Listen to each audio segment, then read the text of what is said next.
Good morning everybody. मैं doctor MD Firoz Alam, department of commerce, LNT college Muzaffarpur. मैं पिछले class में आपको कैश फ्लो स्टेटमेंट पढ़ाया था।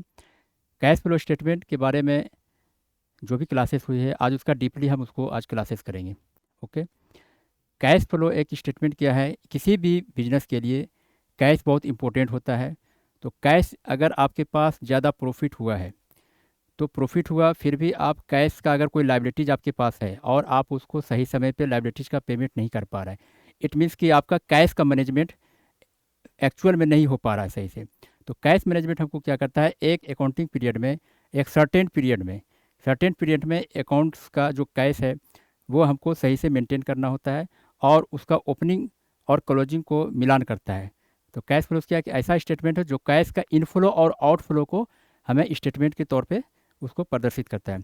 तो अब इसको हम कैश को कैसे इसको डिफाइन करेंगे, इसको मेंटेन करने के लिए एज पर अकाउंटिंग स्टैंडर्ड 3 कहता है कि आप कैश का जो स्टेटमेंट बनाएंगे तो एक इसका रूल है कि कैश को आप ऑपरेटिंग एक्टिविटीज़ में अलग करें। दूसरा है cash flow from investing activities में आप दिखाएं इसको। और तीसरा है cash flow from financing activities में। तो इसको हम यहाँ पे आपको एक फिगर दिखा रहे हैं कि cash flow from operating activities में आपके पास जो कैश का इनफ्लो आएगा वो कहाँ से आएगा और उसका आप आउटफ्लो कैसे करेंगे। तो फर्स्ट है कैश का इनफ्लो। आप किसी भी गुड्स को सेल करेंगे तो आपको कैश सेल्स से आपको रिसिप्ट होगा, कैश का इनफ्लो होगा। फर्स्ट आपका कैश सेल्स, सेकंड में आएगा कैश रिसिप्ट फ्रॉम डेटर्स। आपने डेटर्स कहाँ से खड़ा हुआ, डेटर्स आपने क्रेडिट में आपने गुड्स को सोल्ड किया है। जब क्रेडिट में आप गुड्स को सेल करेंगे तो वहाँ से आपको फिर कैश रिसीव हो रहा है, तो सेकंड फेज आएगा cash receipt from debtor, debtor से आपको कैश रिसीव हो रहा है। तीसरा है कमीशन एंड फ़ी। कोई कमीशन और फ़ी अगर आता है बिजनेस में वो आपका ऑपरेटिंग एक्टिविटीज़ में आएगा और उसको आपको ऑपरेटिंग एक्टिविटीज़ में दिखाना है। तो तीसरा हो गया कमीशन एंड फ़ी। और फोर्थ है रॉयल्टी रिसीव्ड। अगर आप रॉयल्टी रिसीव्ड करते हैं वो भी कैश का इनफ्लो में है, तो आपका फोर्थ हो गया रॉयल्टी रिसीव्ड। नेक्स्ट आता है कि ऑपरेटिंग एक्टिविटीज़ में कैश का आउटफ्लो कहाँ से होगा। आउटफ्लो को आपको कुछ सेपरेट दिखाना है।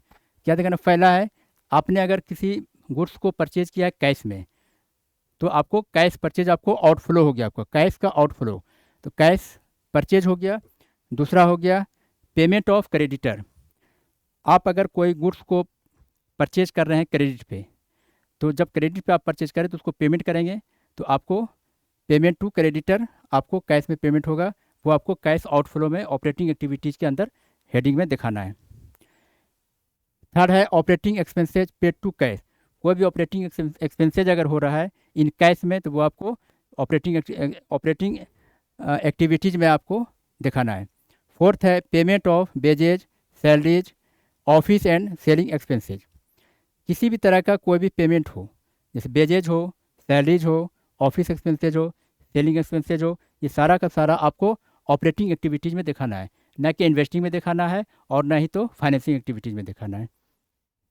फिफ्थ है payment of income tax. Income tax के पेमेंट को भी हम किस हेडिंग में दिखाएंगे, cash flow from operating activities. ये आपका एक सेपरेट ऑपरेटिंग एक्टिविटीज़ है, इसको आपको टोटल का टोटल इनफ्लो और आउटफ्लो को ऑपरेटिंग एक्टिविटीज़ में आपको शो करना है। सेकंड आपको आएगा cash flow from investing activities.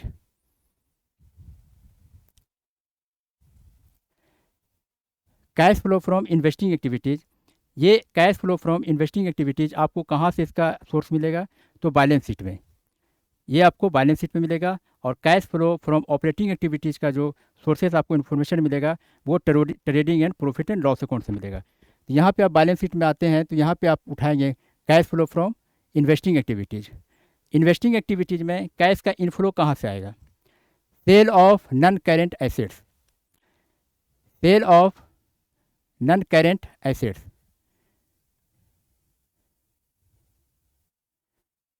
Current assets नहीं कह रहा है, नॉन करेंट एसेट्स कह रहा है। Sale of non current assets, आप अगर नॉन करेंट एसेट्स को सेल करते हैं तो वहाँ से आपको क्या होगा, कैश का इनफ्लो होगा, वो आपको कहाँ दिखाना है, इन्वेस्टिंग एक्टिविटीज़ में। दूसरा है sale of non current investment. अगर आप इन्वेस्टमेंट भी कर रहे हैं वहाँ से अगर आपको कैश आ रहा है तो आपको इन्वेस्टिंग एक्टिविटीज़ में दिखाना है।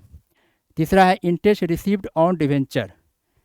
इंटरेस्ट रिसीव्ड ऑन डिवेंचर, यहाँ पे इंटरेस्ट है, इंटरेस्ट रिसीव्ड ऑन डिवेंचर, ये आपका पार्ट है इन्वेस्टिंग का। और यही अगर आप इंटरेस्ट को पेमेंट दिखाएंगे, इंटरेस्ट पेड, तो आना चाहिए आपको आउटफ्लो में, इन्वेस्टिंग एक्टिविटीज़ के आउटफ्लो में आना चाहिए, लेकिन ये आउटफ्लो में इन्वेस्टिंग एक्टिविटीज़ में नहीं आएगा। अगर इंटरेस्ट पेड होगा तो वो आपको फाइनेंसिंग में चला जाएगा। किस एक्टिविटीज़ में जाएगा? फाइनेंसिंग एक्टिविटीज़ में, क्योंकि यहाँ पर आपने डिवेंचर, किसी कंपनी में डिवेंचर आपने परचेज किया है, वहाँ से आपको इंटरेस्ट आ रहा है, interest received on debenture, debenture पे। उसी टाइप से dividend received, dividend received on shares, shares पे आपको डिविडेंड रिसीव्ड हो रहा है, तो वो आपको part of the investing activities का पार्ट है। ओके। थर्ड है आपका इन्वेस्टिंग एक्टिविटीज़ में कैश का आउटफ्लो कहाँ कहाँ होगा? तो purchase of non current assets, आप किसी एसेट्स को परचेज कर रहे हैं, वो भी कौन? नॉन करेंट यानी फिक्स्ड एसेट्स। फिक्स्ड एसेट्स में दो तरह का एसेट्स होता है, टांजेबल एसेट्स और इनटांजेबल एसेट्स। इंक्लूडिंग इनटांजेबल एसेट्स भी इसमें काउंट होगा। जैसे गुडविल हो गया, इसमें भी आपका पेमेंट कर रहे हैं तो वो आपको लेस करना है, इन्वेस्टिंग एक्टिविटीज़ का पार्ट हो जाएगा। दूसरा है purchase of non current investment, और तीसरा है purchase of goodwill for cash. तो इन्वेस्टिंग एक्टिविटीज़ को हमको सेपरेट दिखाना है। जो भी इनफ्लो होगा, sale of current assets, sale of non current investment, interest received on debenture, dividend received on shares, और पेमेंट साइड में आपको purchase of non current assets, purchase of non current investment, purchase of goodwill for cash. Okay. दो activities हो गया as per accounting, as per AS accounting standard 3 के according. First क्या हो गया? Cash flow from operating activities. दूसरा हो गया cash flow from investing activities. और तीसरा आपको अलग अलग दिखाना है cash flow from financing activities. Financing activities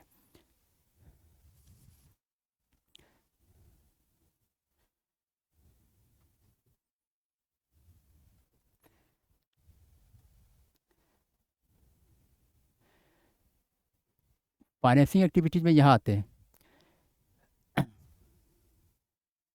cash flow from financing activities. Financing activities में आपको कैश का इनफ्लो कहाँ कहाँ से आएगा उसको आपको दिखाना है। फर्स्ट है proceed from issue of share in cash. आपने शेयर इशू किया है और कैश में आपके पास फंड आया है, तो आपको किस में दिखाना है? नोट ए ऑपरेटिंग में, नोट ए इन्वेस्टिंग में, ओनली फॉर दिखाना है किसमें? फाइनेंसिंग एक्टिविटी, फाइनेंसिंग एक्टिविटीज़ में। ठीक है। उसी टाइप से proceed from issue of debenture. अगर आप डिवेंचर इशू करते हैं और कैश में है, तो उसका अगर इशू ऑफ डिवेंचर हो रहा है तो वो आपको दिखाना है issue from debenture from financing activities में। तीसरा है proceed from long term borrowing. अगर आप लॉन्ग टर्म बोरोइंग लेते हैं तो आपको वहाँ से फंड आता है, वो फाइनेंसिंग एक्टिविटीज़ का पार्ट है। फोर्थ है increase in the balance of bank OD या कैश क्रेडिट। ये क्या है? अगर आपका बैंक ओडी इंक्रीज कर रहा है, बैंक ओडी अगर इंक्रीज कर रहा है, इट मीन्स कि फंड आपके पास आ रहा है। सपोज कीजिए आपके पास बैंक ओडी पहले से 1 लाख था, अब आपके पास 2020 में 1 लाख था, 2021 में आपके पास 2 लाख हो गया। तो कितना इंक्रीज किया? 1 लाख किया। तो 1 लाख अगर इंक्रीज हो रहा है तो ये ओडी आपका क्या आ जाएगा? Increase of the balance OD, यानी आपका फाइनेंसिंग का पार्ट हो गया। आपको दिखाना है कैश इनफ्लो में। Proceed of the other short term borrowing. अगर आपका कोई इसी तरह का शॉर्ट टर्म बोरोइंग आप लेते हैं, वो भी आपका आ जाएगा किसमें? इन्वेस्टिंग एक्टिविटीज़ में, कैश इनफ्लो में। अब आप आउटफ्लो में आएंगे। आउटफ्लो में फर्स्ट है payment for redemption of preference share. अगर आप प्रेफरेंस शेयर का रिडम्पशन कर रहे हैं, रिडीम कर रहे हैं, यानी पेमेंट आप कर रहे हैं, तो ये किस में जाएगा? ऑपरेटिंग में नहीं जाएगा, इन्वेस्टिंग में नहीं जाएगा, किस में जाएगा? किस एक्टिविटीज़ में? फाइनेंसिंग एक्टिविटीज़ में। दूसरा है payment for redemption of debenture. Debenture अगर आप पेमेंट कर रहे हैं, डिवेंचर का जब आप इशू कर रहे थे तो आपका इनफ्लो में आया था, अब बट आप अगर पेमेंट कर रहे हैं डिवेंचर का, तो वो आपको जाएगा cash flow from financing activities के पार्ट में, आउटफ्लो में। Payment of interest on long term borrowing. आप जब बोरोइंग लिए हैं तो उसका इंटरेस्ट पेमेंट करेंगे तो आपको फाइनेंसिंग एक्टिविटीज़ में आपको पेमेंट दिखाना होगा। चौथा है repayment of long term loan. जो आपने लोन लिया है लॉन्ग टर्म का, उसका रीपेमेंट करना होता है। जब आप उसको रीपेमेंट करेंगे तो वो आपका किस पार्ट में जाएगा? फाइनेंसिंग एक्टिविटीज़ के पार्ट में जाएगा और पेमेंट साइड में जाएगा, ना कि आपको ऑपरेटिंग में दिखाना है और ना ही तो आपको इन्वेस्टिंग में दिखाना है। फाइनेंसिंग एक्टिविटीज़ का पार्ट है। तीसरा है payment of dividend. Payment of dividend में यहाँ पर आपको थोड़ा सा समझने की बात है। जब आपको डिविडेंड रिसीव हो रहा है तो वो आपको कहाँ जा रहा है? Cash flow from investing activities में। लेकिन जब आप पेमेंट ऑफ डिविडेंड कर रहे हैं तो यहाँ पे आपका डिविडेंड पेमेंट हो रहा है तो ये जाएगा फाइनेंसिंग एक्टिविटीज़ में। डिविडेंड अगर रिसीव हो रहा है, डिविडेंड रिसीव हो रहा है तो वो जाएगा आपका cash flow from investing activities में। बट पेमेंट ऑफ डिविडेंड है तो ये आपका फाइनेंसिंग एक्टिविटीज़ का पार्ट है और कैश आउटफ्लो में जाएगा। नेक्स्ट है payment of preliminary expenses and shares issue expenses. अगर किसी भी तरह का प्रीलिमिनरी एक्सपेंसेज है या फिर शेयर्स इशू एक्सपेंसेज है तो वो आपका part of the financing activities का पार्ट है। नेक्स्ट है payment for buyback of equity share. Equity share का कोई पेमेंट अगर बायबैक आप शेयर किए हैं और पेमेंट कर रहे हैं तो वो आपको फाइनेंसिंग एक्टिविटीज़ के पार्ट में जाएगा। Decrease in the balance of bank OD, bank overdraft या कैश क्रेडिट। अब यहाँ पे आता है कि अगर आपने बैंक ओडी का डिक्रीज कर रहा है, सपोज करिए 2022 में 5 लाख था, अब आपके पास कितना हो गया? 3 लाख हो गया। इट मीन्स आपका बैंक ओडी क्या हुआ? डिक्रीज किया है। इट मीन्स आपको 5 लाख से 3 लाख का मतलब है कि 2 लाख जो डिफरेंस है, 2 लाख आपने क्या किया है? पेमेंट किया है बैंक ओडी का, तो ये आपका क्या हो गया? डिक्रीज कर गया। जब डिक्रीज करेगा तो इट मीन्स कि आपका कैश का क्या हो गया? आउटफ्लो हो रहा है। जब आउटफ्लो होगा तो इसको हम कहाँ पे दिखाएंगे? Cash flow from financing activities के आउटफ्लो में। ये 3 एक्टिविटीज़ है एज पर अकाउंटिंग स्टैंडर्ड 3 के अकॉर्डिंग। आपको कैश फ्लो बनाते समय ये चीज़ पूरी अच्छी तरीके से ध्यान देना है कि एक ही आइटम किस में रखना है, ऑपरेटिंग एक्टिविटीज़ में या इन्वेस्टिंग एक्टिविटीज़ में या फाइनेंसिंग एक्टिविटीज़ में। तीनों को अलग अलग दिखाना है, क्योंकि यहाँ पे अगर आप अलग अलग नहीं दिखाएंगे तो आपका कैश फ्लो स्टेटमेंट सही से नहीं बन पाएगा। और ओपनिंग बैलेंस ऊपर में लिखना है, लास्ट में आपका क्लोजिंग बैलेंस अगर मिल जाता है, टैली कर जाता है, तो मानेंगे कि आपका कैश फ्लो कंप्लीट हो गया है।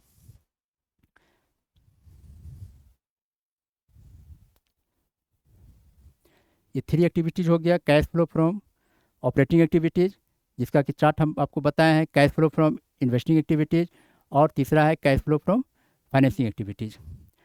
अब cash flow from operating activities का एक हम सॉल्यूशन सिंपल सा चेक करेंगे।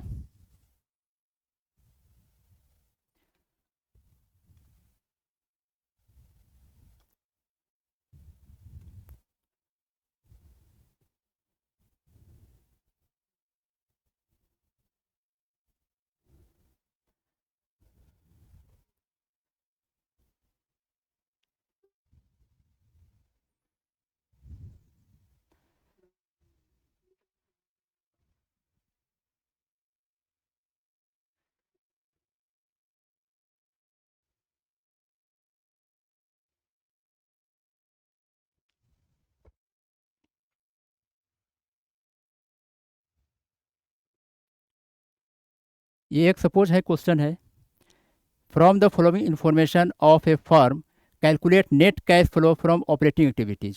सिंगल ऑपरेटिंग एक्टिविटीज़ से हमको क्या करना है? कैश फ्लो को कैलकुलेट करना है। आपके पास पहले हम बताए हैं कि ट्रेडिंग अकाउंट दिया हुआ रहेगा, trading profit and loss account से आपको कैलकुलेट करना होगा operating activities. Trading and profit and loss account for the year ending 31 मार्च 2019। अब यहाँ पे आप देखेंगे टोटल परचेज कैश में कितना है? 60,000। क्रेडिट में कितना है? 20,000। वेजेज है आपका 10,000। और इधर आप आएंगे सेल्स है आपका 90,000 कैश में, और क्रेडिट में है 10,000। ओके, यानी टोटल आपका सेल्स हो गया कितना? 1 लाख रुपीज़। तो 1 लाख रुपीज़ में ये आपका परचेज और वेजेज को माइनस करेंगे तो 10,000 आपका क्या आ गया, ग्रॉस प्रॉफिट। इस ग्रॉस प्रॉफिट को हम ट्रांसफ़र कर देंगे by gross profit by balance B D 10,000। अब इसमें से आपको इंटरेस्ट रिसीव्ड हुआ है, by interest received 2500, profit on sale of long term investment, कोई इन्वेस्टमेंट था उसमें आपको लॉन्ग टर्म इन्वेस्टमेंट आया कितना 2500, टोटल हो गया आपको 15,000। 15,000 में यहाँ पे दिखा रहा है फिर to depreciation on plant 1800, salaries है 5,000, loss on sale of plant 7,000, उसके बाद आपको फाइनल आया नेट प्रॉफिट 7,500। ओके, आगे कहता है all credit sales and purchase be are made during the last quarter of a financial year, therefore no cash paid to creditor are collected from debtors during the year. यानी कोई भी cash न तो creditor को payment हुआ है और न ही तो डेटर्स को पेमेंट हुआ है। ओके, तो इसको अब हम एक सॉल्यूशन करेंगे कि cash flow from operating activity से हम इसको कैसे कैलकुलेट करेंगे, find out the cash flow में।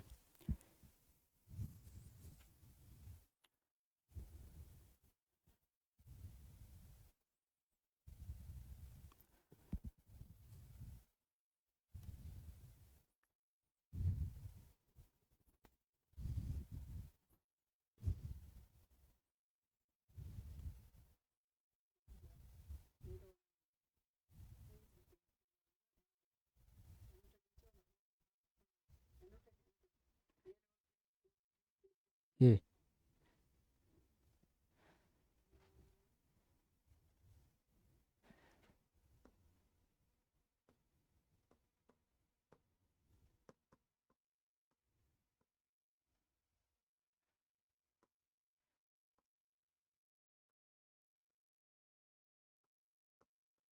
Calculation of cash flow from operating activities.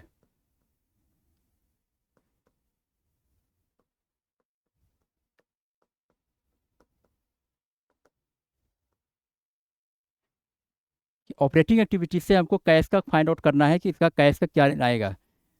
किसी भी कैश को निकालते समय आपको ऑपरेटिंग एक्टिविटीज़, इन्वेस्टिंग एक्टिविटीज़ और फाइनेंसिंग एक्टिविटीज़ को सेपरेट करना है। लेकिन यहाँ पे क्वेश्चन आपको सिंपल सा कह दिया कि आपको कैश निकालना है किससे, कैलकुलेट द ऑपरेटिंग एक्टिविटीज़।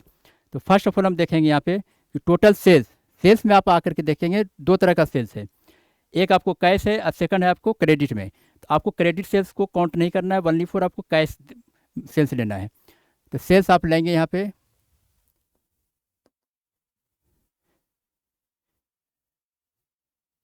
दो कॉलम कर देते हैं।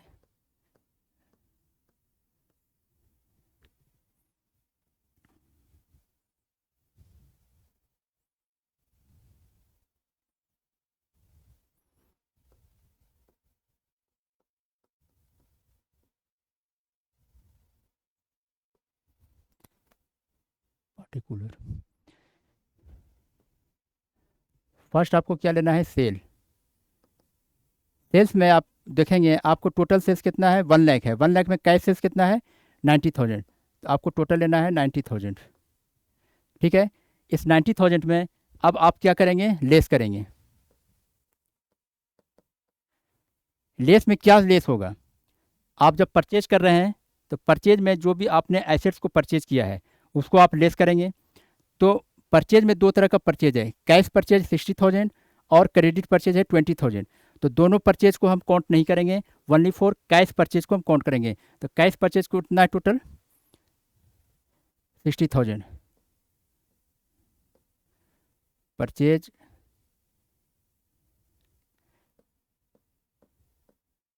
60,000। सेकंड आइटम देखेंगे कि वेजेज, वेजेज आपका एक्सपेंसेज है जो कि कैश में पेमेंट है, आउट ऑफ कैश है। तो आप यहाँ पे एक्सपेंस को लेस करेंगे, लेस करेंगे एक्सपेंस। एक्सपेंस में कौन सा एक्सपेंस आएगा, वेजेज आएगा। वेजेज आपका कितना है, 10,000। 10,000 वेजेज आ गया। इसके बाद आपका जीपी आ गया, जीपी आएगा नहीं। अब यहाँ पे आप देखेंगे एक एक्सपेंस है टू डिप्रिसिएशन ऑन प्लांट। तो डिप्रिसिएशन ऑन प्लांट क्या है, एक्सपेंस है, लेकिन किस टाइप का एक्सपेंस है, नॉन कैश एक्सपेंसेज है। कैश एक्सपेंसेज नहीं है, नॉन कैश एक्सपेंसेज है। इसमें आपका डिप्रिसिएशन होने से आपके कैश पे कोई इफेक्ट नहीं पड़ता है। फर्म में किसी भी प्लांट पे डिप्रिसिएशन काउंट होता है तो फर्म से कैश का आउटफ्लो नहीं होता है। यहाँ पे आपका डिप्रिसिएशन और प्लांट है 1800 रुपीज़, तो इसको क्या करेगा बच्चा, लेस कर देगा, यहाँ पे गलती हो जाएगा। इसलिए ये आपका एक्सपेंस है, लेकिन किस टाइप का एक्सपेंस है, नॉन कैश एक्सपेंस है। जरा हमको यहाँ पे किस चीज़ को लेना है, काउंट करना है, एक्सपेंस को काउंट करना है जो एक्चुअल में कैश में एक्सपेंस हुआ है। तो ये हमारा डिप्रिसिएशन कैश में आउटफ्लो नहीं हुआ है, तो इसको हम नहीं लेंगे। दूसरा देखेंगे सैलरी। सैलरी आपका क्या है, एक्चुअल में कैश में पेमेंट है, तो इसको हम एक्सपेंसेज में सैलरी को काउंट करेंगे। तो सैलरी को क्या करेंगे, लेस करेंगे। सैलरीज कितना है, 5000। तीसरा एक्सपेंसेज आपको दिखा रहा है to loss on sale of plant. किसी भी आपने प्लांट को सेल किया, उसमें से आपको क्या हुआ, लॉस हुआ है। लॉस हुआ है, वो आपको लॉस है, एक्सपेंस है, लेकिन आपका कैश का आउटफ्लो नहीं है। तो कैश का आउटफ्लो नहीं है, तो इसलिए आपका कैश का आउटफ्लो इसमें लेस नहीं होगा। ठीक है। तीसरा आपको इधर आ गया नेट प्रॉफिट। नेट प्रॉफिट को छोड़ दिए। अब आइए इधर, इंटरेस्ट रिसीव है। इंटरेस्ट रिसीव्ड हुआ है, कैश का आउटफ्लो इनफ्लो नहीं हुआ है। Profit on sale of long term investment, आपको प्रॉफिट हुआ है sale of long term investment में, तो ये प्रॉफिट आपको आ गया है, लेकिन आउटफ्लो आपका नहीं, इनफ्लो नहीं हो रहा है इसमें। तो ये आपका टोटल का टोटल एक्सपेंस आएगा, वेजेज और सैलरी, दो तरह का एक्सपेंस आपको माइनस कर देना है। टोटल सेल्स में से, कैश सेल्स में से आपको माइनस कर देना है कितना, 10,000 प्लस 15,000, 5,000 टोटल हो गया 15,000। 0 0 0 75,000। एक्चुअल में आपके पास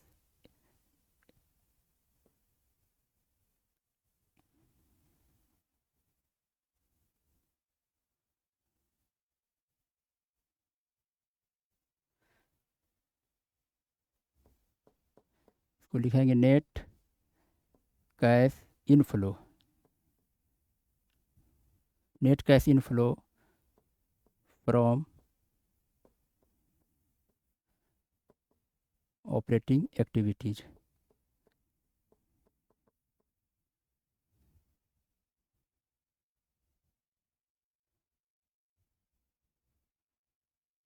net cash inflow from operating activities. Actual में आपको cash flow from operating activities में आपको जब इस टाइप से निकालने के लिए देगा क्वेश्चन, तो आपको इसी टाइप से सोल्यूशन बनाना है इसका। ठीक है, कि ट्रेडिंग दिया हुआ रहेगा, इसमें से एक्चुअल में जो आपको कैश सेल्स है, कैश सेल्स आपको लेना है 90,000। जो भी एक्चुअल में कैश का आउटफ्लो होगा उसको हमको लेस करना है। तो एक्चुअल में इसमें आउटफ्लो मेरा क्या है, एक्सपेंस, वेजेज है 10,000, सैलरी है 5,000, माइनस कर देंगे तो 75,000।